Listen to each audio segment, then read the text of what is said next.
CM Dhami का ऐलान। केदारनाथ के लिए आज से फिर शुरू होगी हेलीकॉप्टर सेवा। तीर्थयात्रियों को मिलेगी 25% छूट। हरिद्वार की केमिकल फैक्ट्री में लगी आग। 5 घंटे की कड़ी मशक्कत के बाद बुझाया गया। फैक्ट्री का सामान जलकर राख। केदार घाटी में रेस्क्यू हुआ ऑपरेशन पूरा। 5 दिन में 11,775 लोगों को बचाया गया। प्रभावित क्षेत्रों में अभी भी सर्च अभियान जारी। उत्तराखंड वक्फ बोर्ड लूट का अड्डा बना। बोर्ड अध्यक्ष शादाब शम्स ने लगाया आरोप। सीबीआई जांच की मांग। देश के लिए बलिदान देने वाले प्रदेश के सैनिकों के लिए परिजनों का अनुदान देने पर बनी सहमति। पूर्व सैनिकों और उनके आश्रितों को घर के रखरखाव के लिए 1 लाख रुपए मिले। उत्तराखंड में भारी बारिश का अलर्ट। चेतावनी। नदी नालों के पास रहने वालों को सतर्क किया गया। भूस्खलन का खतरा मंडराया। आप देख रहे हैं के न्यूज, खबरों का सारथी। खबर उत्तराखंड के साथ मैं सूरी चौहान। खबरों की शुरुआत अहम खबर के साथ देहरादून से अहम खबर सामने आ रही है। केदारनाथ में आज से शुरू होगी हेली सेवा और केदारनाथ के लिए हेलीकॉप्टर का किराया 25% सस्ता किया गया है। तो पैदल मार्ग बंद होने से हेलीकॉप्टर से अब केदारनाथ धाम जा सकेंगे और केदारनाथ का पैदल मार्ग जल्द शुरू किया जाएगा।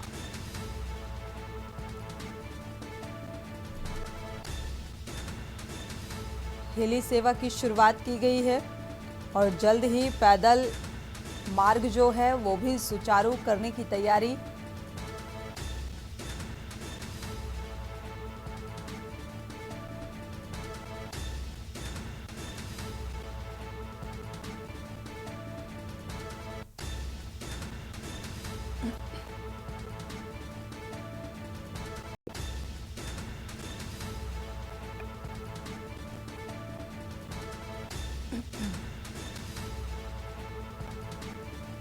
तो हेलीकॉप्टर में 25% की छूट भी यात्रियों को मिलेगी। केदारनाथ का जो पैदल मार्ग है जल्द ही उसे भी शुरू किया जाएगा, सुचारू किया जाएगा। केदारनाथ के लिए हेलीकॉप्टर सेवा की शुरुआत और किराया में 25% की छूट मिलेगी।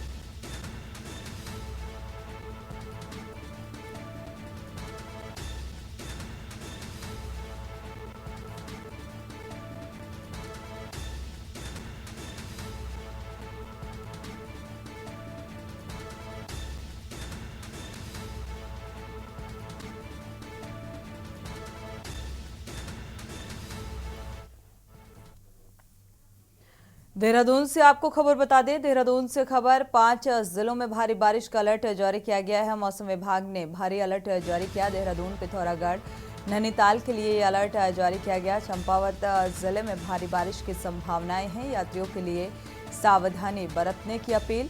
पहाड़ की यात्रा करने वालों को सावधानी बरतने की अपील की गई।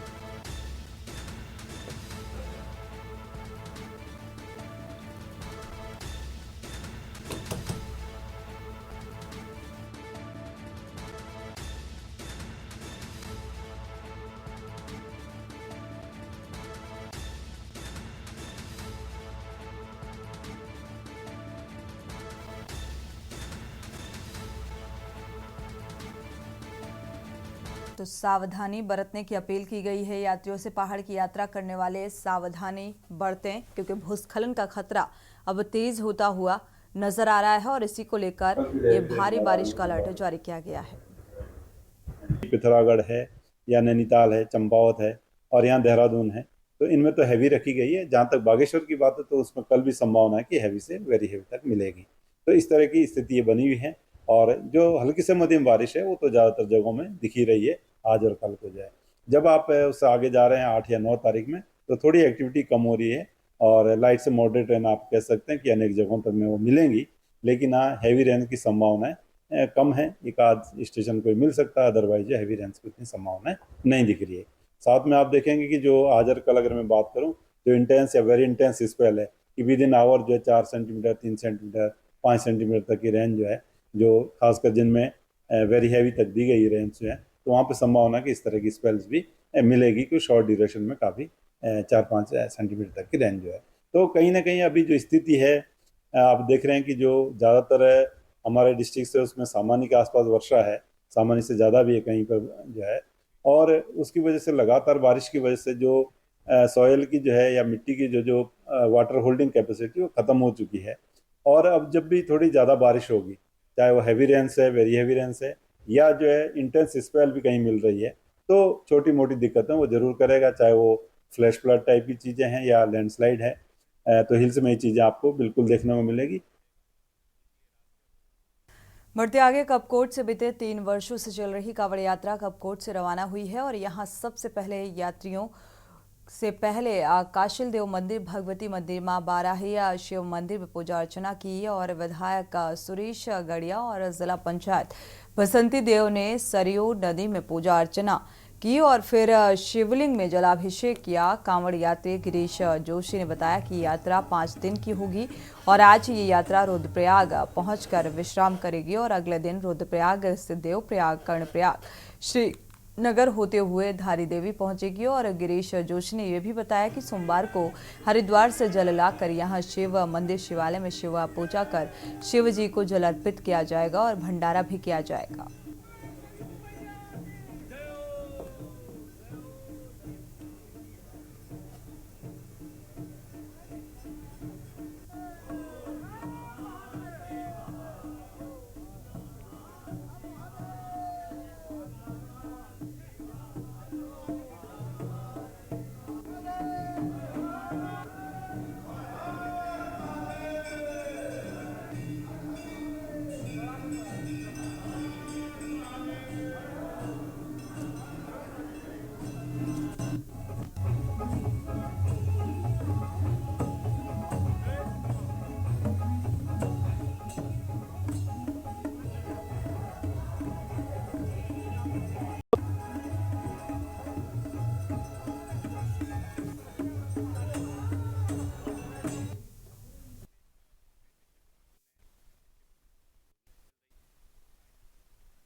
केदारनाथ में चल रहा रेस्क्यू ऑपरेशन भले ही खत्म हो गया हो, लेकिन राज्य में सियासत इस मुद्दे पर थमने का नाम नहीं ले रही। दरअसल कांग्रेस का आरोप है कि समय रहते यदि राज्य सरकार ने कोई उचित इंतजाम किए होते तो नुकसान नहीं होता। और कांग्रेस के मुख्य प्रवक्ता गरिमा मेहरा दासोनी का कहना है कि राज्य सरकार को प्रदेश में लगातार आ रही इन आपदाओं से सबक लेने की जरूरत है और एक उच्च स्तरीय कमेटी गठित कर उनके सुझाव पर कार्य करने की योजना बनानी चाहिए। और इसके साथ ही उनका ये भी कहना रहा कि मुख्यमंत्री को पहाड़ में अपना कैंप कार्यालय खोलना चाहिए, जिससे पहाड़ की जनता का भरोसा सरकार के प्रति बढ़े और अन्य कार्यों में तेजी लाई जा सके। और सलाह को लेने से इनकार किया है। कांग्रेस की इस सलाह को बीजेपी प्रदेश प्रवक्ता सुनीता विद्यार्थी का कहना है कि 2013 में केदारनाथ त्रासदी आई तो क्या कांग्रेस ने इस सलाह पर कार्य किया था?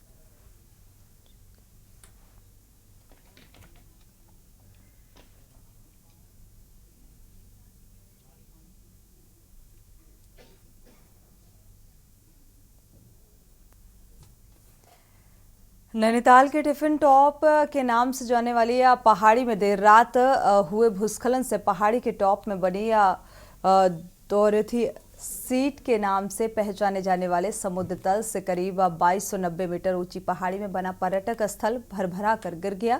देर रात पहाड़ी से गिरे बड़े बड़े जो बोल्डर हैं, क्षेत्र में दहशत का माहौल है इसकी वजह से। हालांकि पहाड़ से गिरे जो बोल्डर हैं किसी तरह का कोई इनसे नुकसान नहीं हुआ और बीते लंबे समय से क्षेत्र में दरारें उभर आई थीं और क्षेत्र में पत्थर गिरने के चलते प्रशासन की टीम ने बीते वर्ष क्षेत्र का निरीक्षण भी किया और विभाग की ओर से तार बांधकर पर्यटकों की आवाजाही पर रोक लगा दी थी।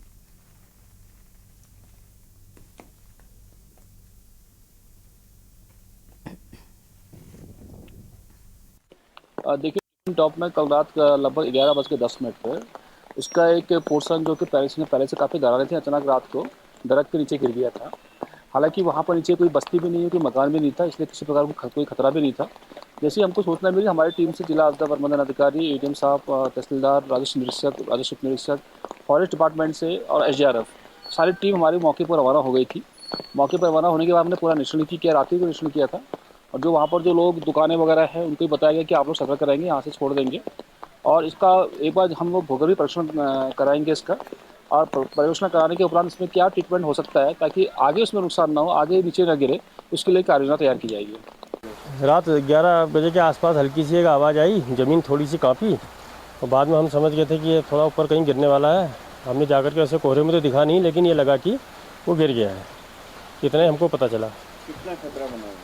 खतरा तो ऐसा कोई खास नहीं था, फिलहाल हमारी तरफ तो सेफ था। हाँ, थोड़ी ज़मीन में कंपन आई।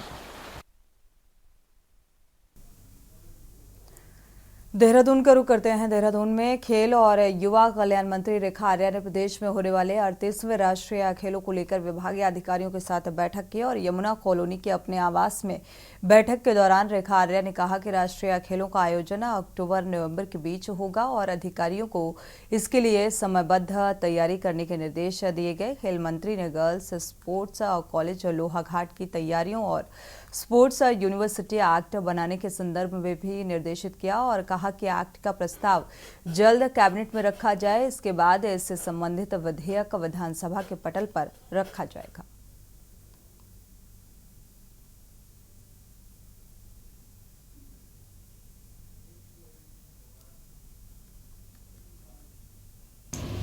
देखिए, एक तो राष्ट्रीय खेल जो अपने यहाँ अक्टूबर से नवंबर के मिड में उसकी तैयारियों की आज समीक्षा की है।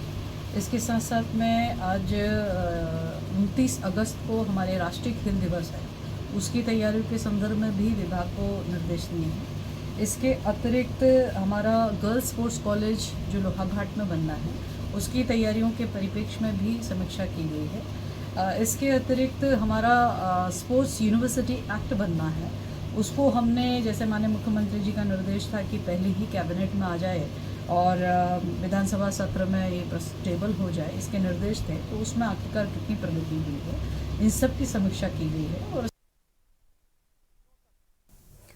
उत्तराखंड पुलिस के मालखाने भी अब हाईटेक होंगे और इस संबंध में आईजी पुलिस आधुनिकीकरण नीलेश आनंद भरणे ने बताया कि मुंबई की तर्ज पर अब उत्तराखंड पुलिस के मालखाने भी हाईटेक किए जाएंगे और एविडेंस मैनेजमेंट सेंटर के नाम से जाना जाएगा। इसमें मुकदमा से संबंधित साक्ष्य और माल का रखरखाव किया जाएगा। इसके लिए मुंबई के एडवांस्ड मैनेजमेंट सेंटर की व्यवस्था और डिजाइन का अध्ययन किया जा रहा है। देहरादून जिले को पायलट प्रोजेक्ट के तौर पर चुना गया है, जिससे पुलिसिंग और आसान हो सके।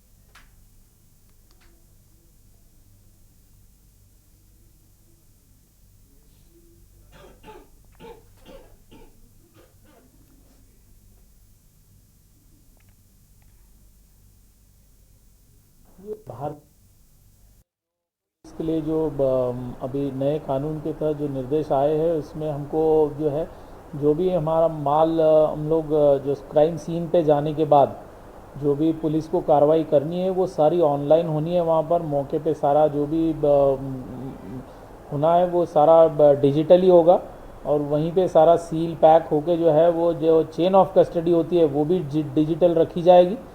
तो उत्तराखंड पुलिस प्रयास कर रही है कि पूरा जो है इसको जो भी क्राइम सीन पे जैसे मर्डर हो, डकैती हो, वहाँ जाने के बाद जो भी सीजर होते हैं, डॉक्यूमेंट्री एविडेंस होते हैं, अन्य एविडेंस, साइंटिफिक एविडेंस होते हैं, तो पूरी फॉरेंसिक टीम वहाँ पर मौके पर जाकर जो सर्च सीजर होगा वो जो है हम लोग प्रयास कर रहे हैं कि जो वहाँ से जिला लेवल पे एक माल खाना बनाने का प्रयास चल रहा, तो जो है थाने के माल खाने में न जाते हुए वो जिला स्तर पे डायरेक्ट आएगा और वहाँ पर एक बड़ा जो है हमारा वेयर हाउस टाइप होगा।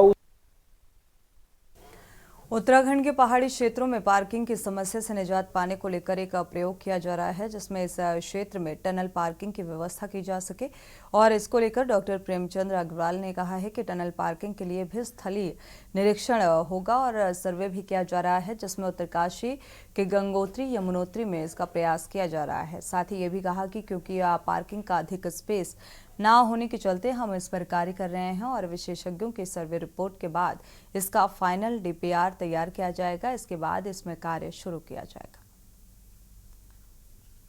यदि आपने कट गया वो पैसा तो हमारा पैसा बन गया, वो तो मूलधन जो बचेगा वो तो बचेगा। देखिए, टनल पार्किंग के बारे में बहुत सी हमारी पार्किंग की जो स्थलीय निरीक्षण की बातचीत चल रही है, सर्वे उसमें हो रहा है।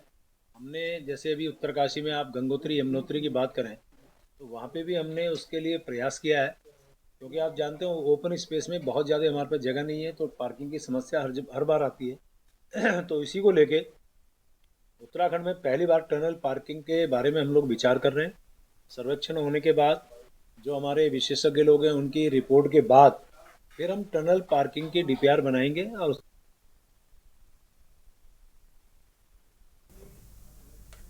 वक्त एक छोटे से ब्रेक का, लौटेंगे जल्द। आप देख रहे हैं के न्यूज खबरों का। ब्रेक से वापस आ रहे हैं, रुक करते हैं खबरों का। उत्तराखंड में बीजेपी के वरिष्ठ नेता और सरकार में गौ सेवा आयोग के अध्यक्ष पद की जिम्मेदारी संभाल रहे पंडित राजेंद्र अंथवाल ने एक बार फिर साफ कर दिया है कि उत्तर प्रदेश में योगी आदित्यनाथ ही नहीं, मुख्यमंत्री की आगे भी ये कमान संभालते रहेंगे। कोटद्वार में मीडिया से बातचीत करते हुए बीजेपी नेता अंथवाल ने कहा कि बीजेपी कैडर बेस पार्टी है और इसीलिए हर कार्यकर्ता पार्टी के लिए बेहद अहम है। और साथ ही उन्होंने ये भी कहा कि कुछ लोग भ्रम की स्थिति पैदा कर रहे हैं, लेकिन इसमें किसी प्रकार की कोई सच्चाई नहीं।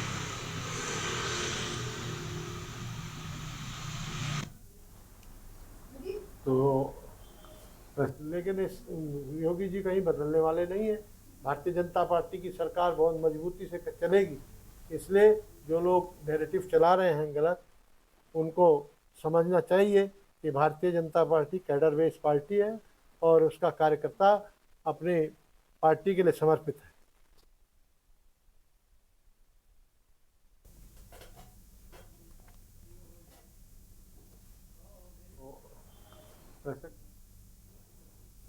बढ़ते आगे, उत्तराखंड में नैनीताल जिले के खोपी गांव में कई घरों में दरारें आ चुकी हैं और इलाके के लोग बताते हैं कि कुछ साल पहले से ही दरारें दिखाई देने लगी हैं। लोगों का ये भी कहना है कि जमीन धंसने की वजह से दरारें आईं।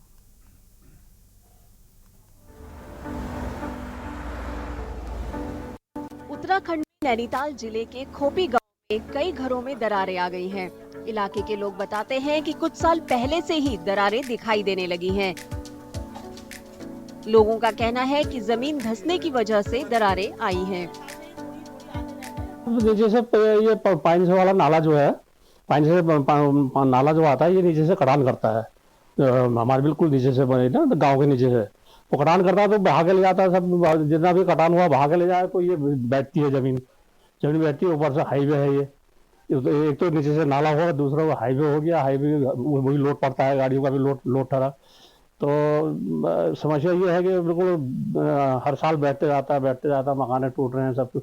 बहुत से लोग तो यहाँ से चले भी गए हैं। खोपी गांव है सर, भूमिधार ग्राम सभा में आता है और ये नाले के करीब है। नाला बहुत ही नज़दीक है और ये पाइन से नाला बहता है हर साल। प्रतिवर्ष करीब 1 इंची 1.5 इंची प्रतिवर्ष बैठ रहा है।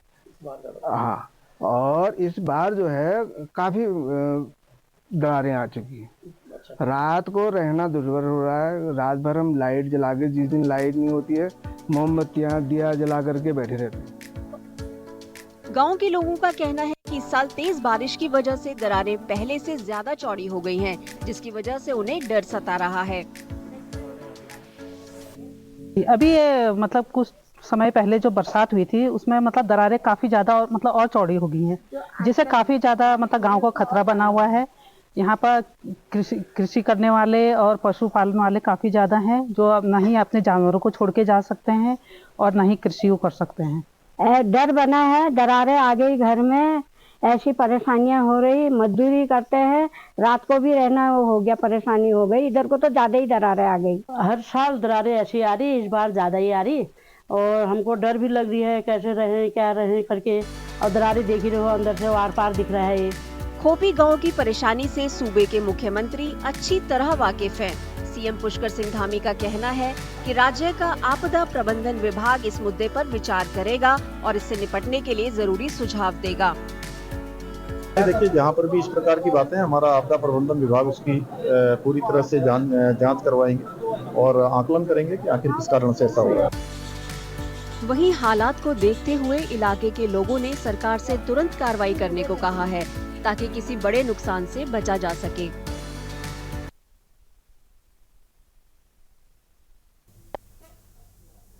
मुख्यमंत्री पुष्कर सिंह धामी के नेतृत्व में राज्य लगातार विकास के पथ पर आगे बढ़ रहा है और इसके तहत राज्य के राजस्व के तहत बढ़ोतरी के साथ ही राज्य के विकास में भी बढ़ोतरी देखने को मिल रही है और केंद्रीय सांख्यिकी मंत्रालय की ओर से एक रिपोर्ट जारी की गई है। देखिए ये रिपोर्ट।